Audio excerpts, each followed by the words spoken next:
स्वागत है भाई आप सभी लोगों का एक नए दिन में, एक नई वीडियो में। और ये देखो नज़ारा कैसा आया भाई बालकनी से।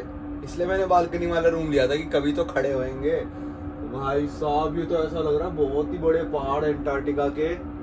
अभी जस्ट मेरी नींद खुली, मैंने पर्दा हटाया और मैंने कहा भाई पहले बाहर जाके देखेंगे, ना दो तो बाद में लेंगे, कोई दिक्कत नहीं है।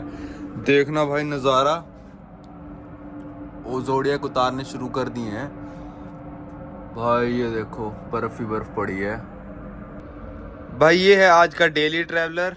मॉर्निंग में हम हैं मतलब निको हार्बर में और आफ्टरनून में पैराडाइज बे जाएंगे।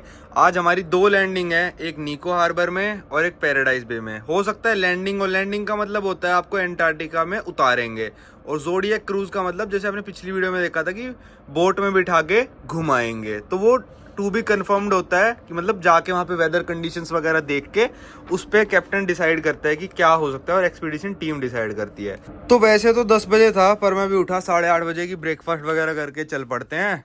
पर अभी भी देखो 10 बजे हमारा आ रहा है टू बी कन्फर्म्ड। सभी ग्रुप का टू बी कन्फर्म्ड आ रहा है क्योंकि अभी डिसाइड कर रहे होंगे कि क्या करना है, लैंडिंग करनी है, ज़ोडिएक क्रूज करना है। पर ज़ोडिएक उतरने शुरू हो चुके हैं, तो इसका मतलब हम कुछ ना कुछ तो करेंगे यहाँ पे निको हार्बर में। भाई देखो अनाउंसमेंट होने लग रही है। हमारा देखो अल्बाट्रॉस वाला था ना हमारा, तो 10 बजे था। तो अभी टाइम फाइनल हो चुका है 10:30 बजे हमारा, और आज 8:45 से शुरू हो जाएगा। ये अनाउंसमेंट जब होती है तो ये अटेंशन वाला आ जाता है। तो आज मैं आपको दिखा दूं, हम पहुंच चुके हैं निको हार्बर में और हमारी पोजीशन है 64.5 डिग्रीज वेस्ट, साउथ। तो अगर हम 1.5 डिग्री और नीचे चले गए तो अंटार्कटिक सर्कल में चले जाएंगे। पर ये शायद हमारा क्रूज अंटार्कटिक सर्कल वाला नहीं है, तो ये शायद हम इससे नीचे नहीं जाएंगे। तो भाई आज हम ब्रेकफास्ट करने के लिए लेट हो गए, तो हमारा ग्रुप भी आखिर में था 10:30 बजे था। तो पॉलास पेंट्री खुली रहती है, इसमें कुछ ना कुछ तो खाने का मिलता ही रहता है, सही सा मिल जाता है। तो मफ़िन ले लिया और एक पैटी तो मैं खा भी गया, एक चॉकलेट फ्राप्पे ले लिया। तो अभी बचा है कुछ आधा घंटा, 10-15 मिनट में खाते हैं। 10-15 मिनट आपको ऊपर जाके दिखाते हैं और फिर चलते हैं अपने ज़ोडिएक लैंडिंग के लिए। आज भाई इतना कुछ हो रहा है ना कि टाइम ही नहीं मिलता कि बस 1 मिनट रेस्ट कर सके। मफ़िन पेट में गया भी नहीं अभी तक पूरा, और मैं आ गया ऊपर 8th फ्लोर पे, मतलब ऊपर आ गया टॉप पे। तो मैं हमेशा कैरेबियन क्रूज़ में भी यही करता था, नीचे जाने से पहले हमेशा ऊपर आके दिखाता था कि किस देश का कैसा नज़ारा है। तो यहाँ से भी मैं आपको पहले नज़ारा दिखाऊंगा। सारी की सारी ज़ोडिएक्स हो चुके गायब। देखो बर्फ़ जम गई है भाई, बर्फबारी हुई है मेरे को लग रहा है। ऐसा कुछ नज़ारा है भाई हेलीपोर्ट साइड का, मतलब शिप के बैक का। देखो भाई साहब भाई ये क्या है ये भाई यार। मौसम भी काफ़ी हद तक साफ़ हो रखा है, पूरा तो साफ़ नहीं है पर फिर भी बहुत सही है भाई।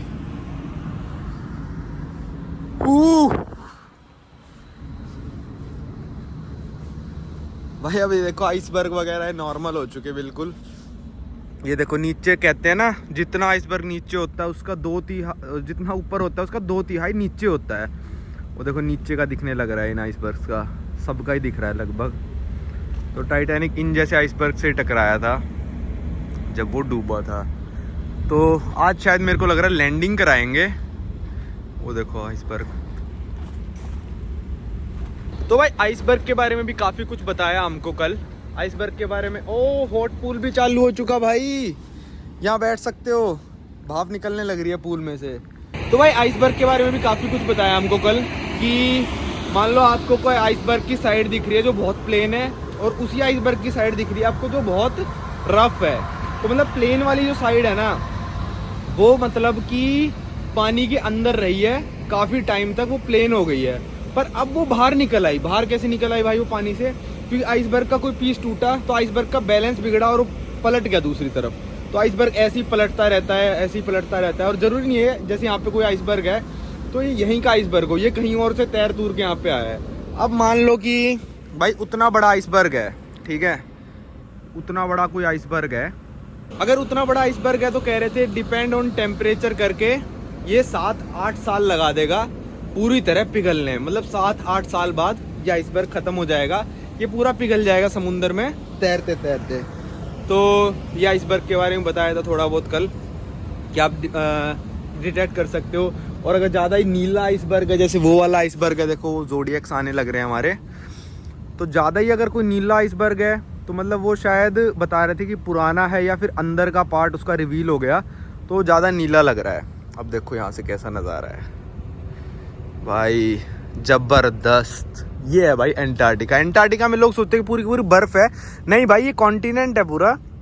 देखो पहाड़ है ना, उस पर बर्फ़ जमी हुई है। तो और भाई, और मैं बता दूं, जैसे सर्दियों में ना, जैसे अभी गर्मियाँ चल रही है, आपको एंटार्क्टिका में पता होगा ना, तो सर्दियों में ये क्या होता है, ये पूरे का पूरा समुंदर जम जाता है। तो इसलिए सर्दियों में क्रूज ऑपरेट नहीं करते, क्योंकि इस जगह से ये मान लो 100 किलोमीटर दूर तक पूरे का पूरा समुंदर जम जाता है। मतलब नीचे से तो समुंदर चलता रहता है, ऊपर की पूरी लेयर जम जाती है। तो ये शिप प्रेफर नहीं करते आना। 6 महीने तक सब कट रहता है, कोई भी नहीं आ सकता यहाँ पे, ना प्लेन लैंड होते ना शिप आते। और जो भी मतलब एंटार्क्टिका के बेस पे जो भी बंदे काम कर रहे होते हैं ना, उन 6 महीनों में, तो उनके लिए भी सप्लाईज वगैरह कुछ नहीं आती। अगर वो प्रॉब्लम में पड़ जाएं, मान लो कि पड़ गए, तो उनकी जो सप्लाई आएगी वो गर्मियों में ही आएगी। 6 महीने तक उनके पास कुछ नहीं आएगा। मेडिकल इमरजेंसी भी हो जाती है तो उनको कुछ नहीं मिलता। पूरी ट्रेनिंग करके भेजते हैं, और बहुत मतलब उनको चेक करते हैं पहले कि बंदा फिट है या फिर नहीं है, सब कुछ चेक वेक करके भेजते हैं कि 6 महीने जो रात होएगी पूरे टाइम, वो झेल पाएगा या नहीं झेल पाएगा। क्योंकि कोई भी मेडिकल अगर इमरजेंसी हो जाती है तो उसकी कोई मदद नहीं हो पाएगी।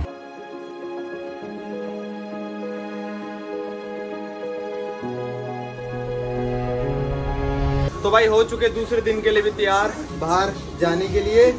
और अपना कार्ड ना यहाँ पे रखना होता है, हाँ यहाँ पे, ताकि वो आराम से स्कैन कर सके, जो रूम का कार्ड है। तो बाहर जाओगे तब भी स्कैन करेंगे और अंदर आओगे तब भी स्कैन करेंगे, ताकि पता चल जाए बंदा गया और बंदा वापस भी आ गया। भाई ये देखो, आज हमारे जूते धुल के निकलेंगे इसमें से, ताकि अंटार्कटिका की धरती पे हम कुछ मतलब वो सब ना ले जाएं, बैक्टीरिया वगैरह वगैरह। भाई बोट पे आ चुके हैं और हमारे 9 ही बंदे पूरे हो रहे हैं, तो कह रहे एक और, पर नहीं, हमारे में 9 ही जा रहे हैं। चलो कोई नहीं, ओके। ओए भाई मेरी फंस गया भाजी, 1 सेकंड लीक कर देना। ये फंस गया मेरे उसमें जैकेट में। तो आज हम भाई धरती पे कदम रख देंगे। किसकी? एंटार्क्टिका की। ओ मेरे लगा, मैं कह रहा मेरे को लात मार दी। काफ़ी बढ़िया है, काफ़ी प्यारा मौसम हो रहा है, धूप निकली हुई है, धुंध। तो भाई आज का प्लान क्या है कि 1 घंटे की मतलब आउटिंग है ये अभी वाली, और 1 घंटे में से हम 10 से 15 मिनट तक लैंडिंग साइट पे जाएंगे। मतलब बोट से उतर के एंटार्क्टिका की धरती पे कदम रखेंगे 10 से 15 मिनट तक। तो देखते हैं आज क्या क्या देखने को मिलता है। शिप रह गया पीछे, और अब तो चारों तरफ आइसबर्ग ही आइसबर्ग है। कल इतने नहीं थे, छोटे छोटे पीसेस, और आज बहुत ज़्यादा हैं। चलते हैं, यहाँ पे मेरे को लोग दिखने भी लग रहे हैं, आपको दिखाता हूँ।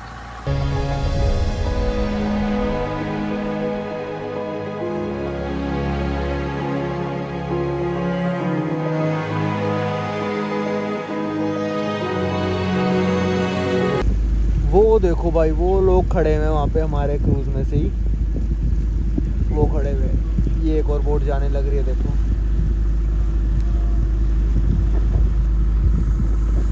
और क्या होता है ना भाई कि एक जगह जैसे हमारा क्रूज आके खड़ा हो गया ना, तो दूसरा कोई क्रूज यहाँ पे नहीं आएगा, क्योंकि फिर वो 100 बंदों से ज़्यादा हो जाएगा। तो मतलब उनका भी फ़ायदा नहीं है, हमको भी फ़ायदा नहीं है। तो सारे क्रूज डिस्कशन में रहते हैं कि भाई तू यहाँ जा रहा है तो मैं वहाँ जा रहा हूँ, मैं वहाँ जा रहा हूँ तो तू वहाँ चला जा, या फिर ऐसे डिस्कशन करके रखते हैं, ताकि भाई सबको लैंडिंग मिले, क्योंकि सारे कस्टमर को खुश करना है ना।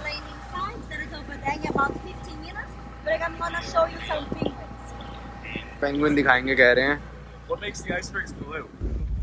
जंप करके जा रहे हैं भाई, ये जा रहे पेंगुइन जंप करके, देखो वहाँ मारेगा। मैं अब जज कर पा रहा हूँ, देखो अब इसको पूरा ट्रैक ही कर दूंगा। अरे आ गए, ये आ गए, ये आ गए, ये आ गए, आ गए, आ गए, आ गए। ओ भाई मेरी कमर मुड़ गई। भाई कहाँ चक्कर सा मार दिया इन्होंने, देखना। ये देखो भाई, ये कह रहे हैं आइसबर्ग सिर्फ टिप होता है, क्योंकि मैंने बताया ना आपको 2/3 से भी ज़्यादा हिस्सा पानी के नीचे होता है। वो देखो बिल्कुल बोट हमारी उसके पास से निकली है। भाई आज आ चुके हैं बिल्कुल पेंगुइनों के पास। ये देखो दूसरी वाली बोट खड़ी है, वो और पास जा रहे हैं। इन पेंगुइन्स की नस्ल है, मतलब इनकी प्रजाति है जेंटू पेंगुइन्स। भाई कितने छोटे छोटे हैं ये, ऐसा लग रहा है अपनी जेब में डाल के ले जाऊँ मैं एक को। किडनैपिंग, पेंगुइन की किडनैपिंग, अपहरण कर लेते हैं इनका। देखना बिल्कुल पास आ गए भाई हम, देखो इतना ही दूर है बस 10 या 20 फुट। ये देखो भाई अब ज़मीन भी दिखने लग गई यहाँ पे। सरफेस देख रहे हैं और पानी के थल्ले बिल्कुल बहुत नेड़े आ गए थे और सारे पेंगुइन देख रहे हैं।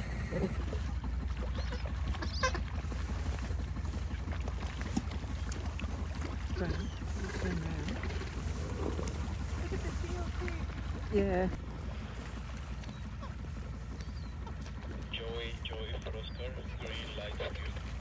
दो तीन तरह हैं भाई वो देखो पेंगुइनों के बीच में एक सील मुँह फाड़ने लग रही है। बहुत ही बड़ी है और एक कहते अटैक कर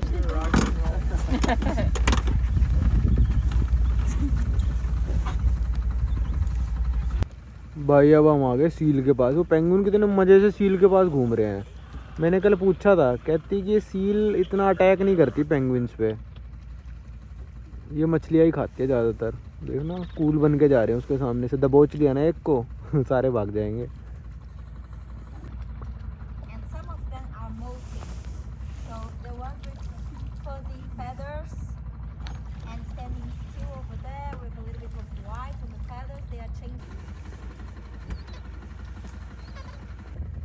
भाई इन पेंगुइनों का नाम जेंटू पेंगुइन है, ठीक है। और इनको आप कैसे पहचान सकते हो कि इनकी ऑरेंज कलर की चोंच है, तो इनकी बहुत ही ज़्यादा ऑरेंज कलर की होती है, तो ये जेंटू पेंगुइन। भाई वो सील ना वहाँ से चल के वहाँ चली गई, देखो अभी वो उछलने लग रही है। मतलब 2 कदम से लेती है, फिर वो थक जाती है बेचारी, फिर लेट जाती है। वो उस पेंगुइन के पास जा रही है, वो जो अकेला है।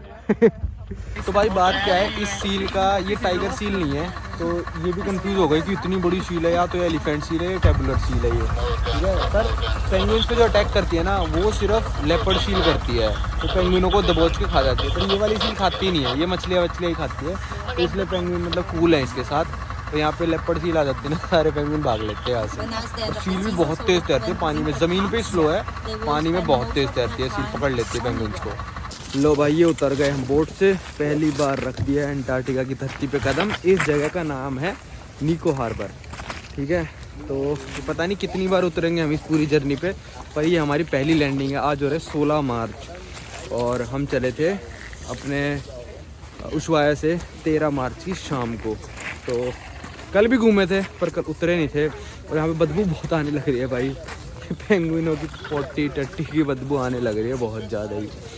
बिल्कुल मतलब जैसे होता है ना कि पुराने महल वगैरह में चले जाओ तो वहाँ पे बदबू आती है, तो वैसी बदबू आने लग रही है यहाँ पे बहुत ज़्यादा। भाई ये देखो इस वाले पेंगुइन के ऐसे लग रहा है ना कि बाल झड़ने लग रहे हैं। इसका मतलब है ये भी बच्चा है, मतलब ये मतलब टीनेजर जिसको कहते हैं ना, वो है ये। और कई पेंगुइन ना बिल्कुल एक जगह खड़े हैं, वो मोल्टिंग कर रहे हैं, वो बिल्कुल मतलब खड़े ही रहेंगे, खाना भी नहीं खाएंगे 3 महीने तक खड़े रहते हैं, एनर्जी बचाते हैं। तो ये वाला जो ग्लेशियर इसको कहते हैं सबसे ज़्यादा एक्टिव ग्लेशियर है, और अगर उसमें से ग्लेशियर टूट के नीचे गिरा ना, जैसे आपको एल्कला फत्ते में याद होगा, तो ये पूरा डूब जाएगा एकदम से ही। तो वो कह रहे हैं कि ध्यान रखेंगे उस चीज़ का भी हम। और वहाँ पे एक इनकी गाइड भी खड़ी है जो 7th कॉन्टिनेंट का फ्लैग लेके खड़ी है हमारे लिए, ताकि हम फ़ोटो खिंचवा सके। भाई बांस बहुत आने लग रही है, पर जैसा भी है पेंगुइन बड़े क्यूट हैं।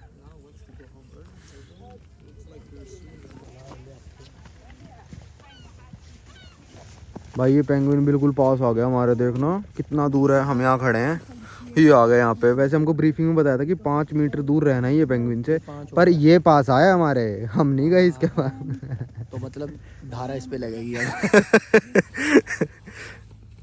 तो भाई आज इन्होंने कहा था कि आज हमारी लैंडिंग प्लान्ड नहीं थी, पर आप पहली लैंडिंग कर रहे हो तो हम झंडा भी ले आए, आपके लिए पहली लैंडिंग होगी। झंडे की फ़ोटो भाई मेरे इंस्टाग्राम पे आप जाके देख सकते हो, मैंने डाल दिया है। और तो इसलिए लैंडिंग काफ़ी छोटी थी, वरना 1-2 घंटे की लैंडिंग भी होती है।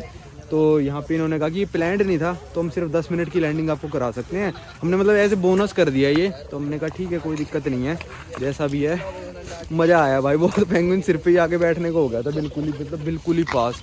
उसकी मैंने एक रील बनाई है बहुत फ़नी सी, वो जाके आप इंस्टाग्राम पे देखना। तो भाई मैं यूट्यूब की फैमिली से बार बार इंस्टाग्राम पे रिक्वेस्ट इसलिए करता हूँ क्योंकि वहाँ पे मैं कुछ अलग चीज़ें डालने की कोशिश कर रहा हूँ आजकल। और मेरे को यार वो वायरल वाले फॉलोवर्स इतने पसंद नहीं है जो वायरल रील्स वगैरह से आते हैं। अगर आप लोग जाके फॉलो करोगे जो रेगुलर मेरे को देखते हो तो मेरे को ज़्यादा अच्छा लगता है भाई। इंटरेक्शन वगैरह भी होती है, पता भी चलता है लोग क्या सोच रहे हैं, मैसेज भी कर सकते हो आप मेरे को। हालांकि मैं सबका रिप्लाई नहीं दे पाता पर मज़ा आता है। और मैं इतनी कोई प्रमोशन भी नहीं करता कि पैसे कमाने के लिए बोल रहा हूँ, तो आप जाके कर सकते हो इंस्टाग्राम पे फॉलो। तो भाई बोट पे चढ़ने से पहले वैसे मेरे जूते गीले नहीं थे, पर इन्होंने बोला कि अपने जूतों को ना थोड़ा धो लो। देखो उसके भी धुलवाने लग रहे हैं जूते कि थोड़ा सा मतलब धो लो ताकि शिप पे भी ना जाए कुछ भी, और शिप वाली यहाँ पे ना आए। तो इसलिए शिप से एसिड में धुलवा के भेजते हैं, यहाँ से सिर्फ पानी में धुलवा के काम चल जाएगा।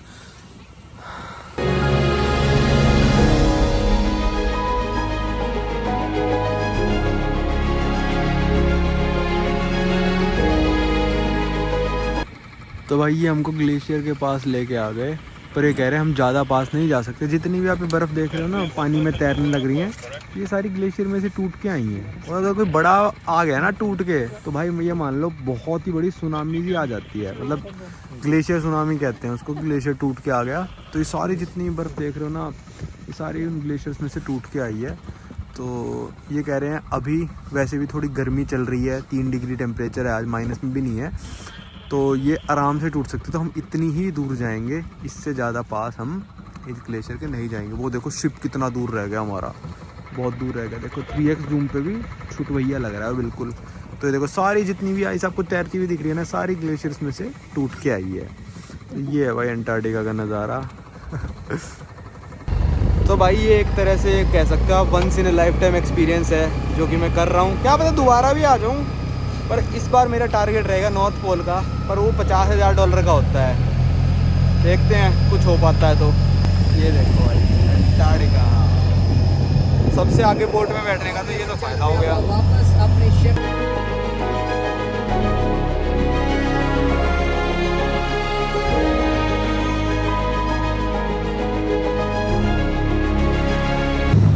भाई रोज़ हमको ज़ोडिएक में नए अपने साथी मिलते हैं। आज जैसे नए 8 साथी आ गए तो पूरा शिप के साथ ही घूम लेंगे हम थोड़े दिनों में, मेरे को लग रहा है। अब देखना भाई बर्फ़ में से गुजरेंगे ना तो स्लो कर ली बहुत, अब कचर कचर आवाज़ भी आएगी। और देखो भाई क्या आवाज़ आ रही है, बर्फ़ से तो लग रही है जब बिल्कुल स्लो कर ली क्योंकि कोई नुकसान हो सकता है, इंजन का नुकसान हो जाता। लो भाई वापस आ गए, अब जाएंगे सीधा खाना खाने क्योंकि बज चुके हैं लगभग 1 बज गया है। शायद 1:30 या 2 बजे तक खाना चलेगा। तो खाना खाएंगे, फिर लेक्चर है एक, और फिर दोबारा जाएंगे भाई वापस हम लगभग 5 बजे के करीब। लो भाई इसमें से धो के जाना है हमको, ऑटोमेटिक सी मशीन ही है। चलो तो भाई अब निको हार्बर से हम निकल चुके हैं। मैं आ गया था लंच करने, तो निको हार्बर से भाई शिप चल चुका है और मतलब स्पीड पकड़े, अभी तो ऐसा लग रहा है खड़ा हुआ है। तो अब हम जाएंगे दूसरी लोकेशन पे, वहाँ पे कोई और वाइल्ड लाइफ दिखेगी।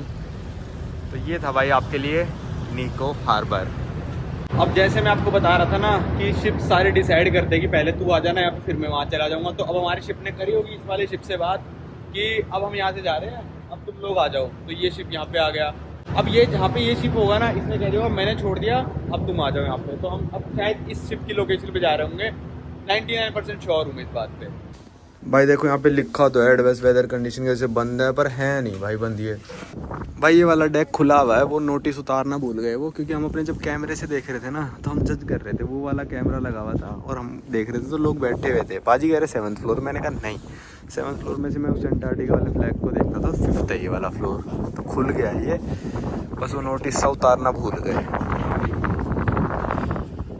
भाई वो देखो एक आ गया, ये शायद अनाउंसमेंट हुई थी कि अभी ये चिली का बेस है, ये चिले का जो अर्जेंटीना के साथ वाली देश है उसका बेस है शायद ये। तो ये भाई अंटार्कटिक पेनिनसुला के हम बीचों बीच कहीं चलने लग रहे हैं और अब बैठ के मैं बस इंजॉय करता हूँ। आप लोग भी बोर ना हो जाओ, ज़्यादा लंबी वीडियो बनाना नहीं चाहता, पर आजकल लोगों को ज़्यादा लंबी देखनी है तो मैं बना रहा हूँ।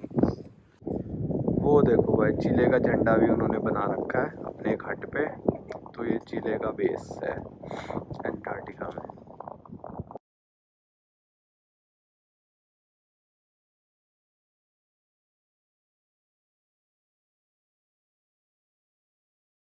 तो भाई अब हम पहुंच चुके हैं अपनी अगली लोकेशन पे, जिसका नाम है पैराडाइज बे। इसमें भी हमारा भाई आखिरी वाला ग्रुप है 5:10 वाला।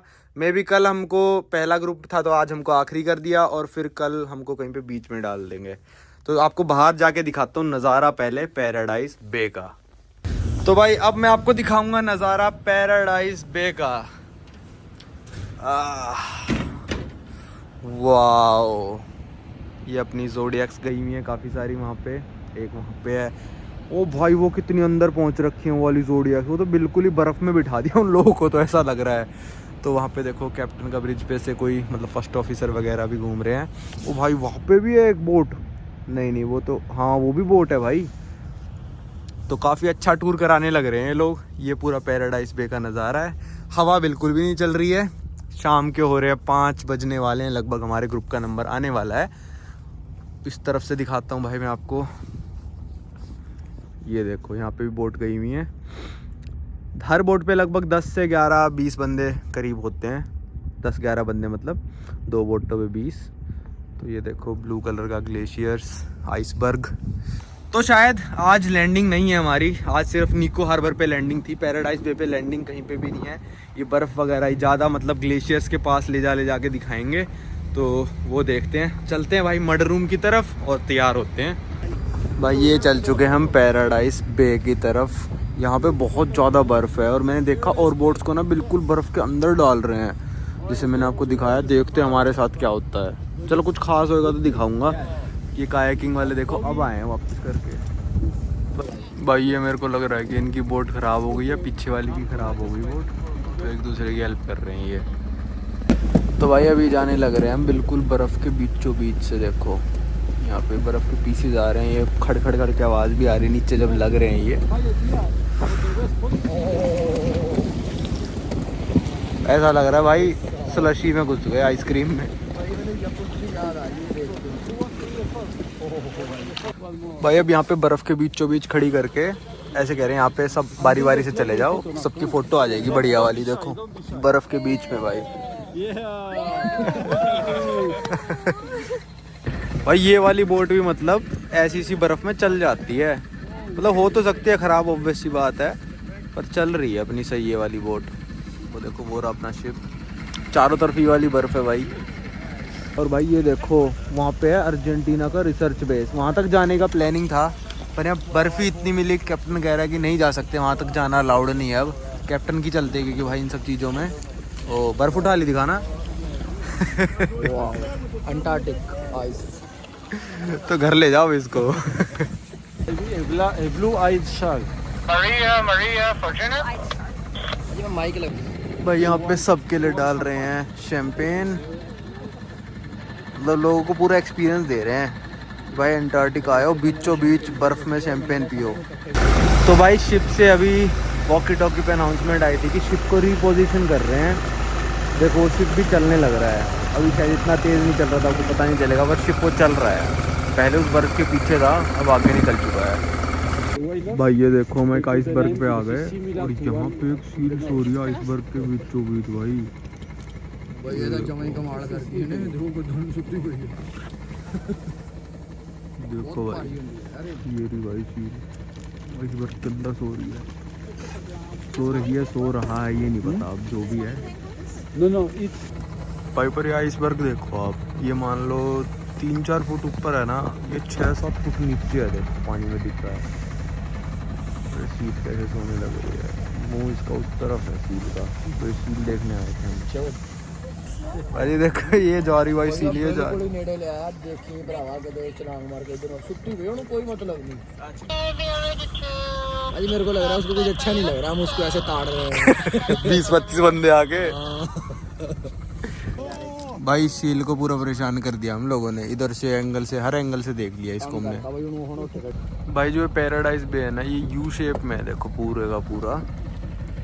यहाँ से घूम नहीं पा रहा मैं, इस तरफ से ठीक है, और वहाँ से एग्जिट है उसका, जहाँ पे हमारा शिप जा रहा है, मतलब वहाँ से ये बस एग्जिट, और कहीं से नहीं। वो आगे आपको दिख रहा होगा कि एग्जिट नहीं है, पर ऐसे जाके लेफ्ट हो जाएगा तो एग्जिट हो जाएगा।